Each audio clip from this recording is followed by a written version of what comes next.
Hi అండి, welcome to Suji diaries. ఈరోజు నేను ఆంధ్ర స్టైల్ గోంగూర పచ్చడి ఎలా తయారు చేయాలో చూపిస్తాను. అందరూ ఒట్టి కారం వేసి ఒట్టి మిరపకాయ వేసి చేస్తాను. ఇలా పచ్చిమిరపకాయలతో చేసుకోండి, చాలా బాగుంటుంది.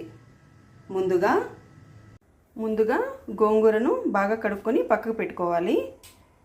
తర్వాత ఒక బాణలో కొద్దిగా నూనె వేసి మిరపకాయలు వేసి కొద్దిగా వేయించుకోవాలి. ఇందులోనే ధనియాలు, జీలకర్ర, కొద్దిగా మెంతులు వేసుకొని కూడా బాగా వేయించుకోవాలి.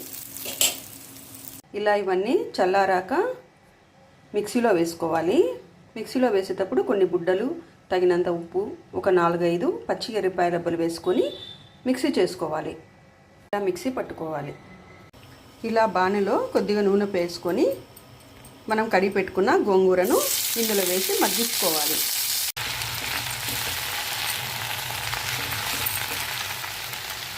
ఇలా కొంచెం మగ్గిన తర్వాత కొన్ని నీళ్లు వేసుకొని కొంచెంసేపు మగ్గించాలి. ఇంకా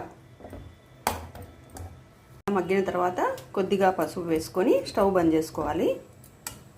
ఇలా గోంగూర బాగా చల్లారనివ్వాలి. తర్వాత మనం చల్లారి పెట్టుకున్న గోంగూరను కూడా వేసుకొని గ్రైండ్ చేసుకోవాలి. తర్వాత పచ్చి ఉల్లిగడ్డ కట్ చేసుకొని సన్నగా దీంట్లో కలుపుకోవాలి. అంతే, ఇలా చేసుకుంటే గోంగూర పచ్చడి రెడీ అవుతుంది.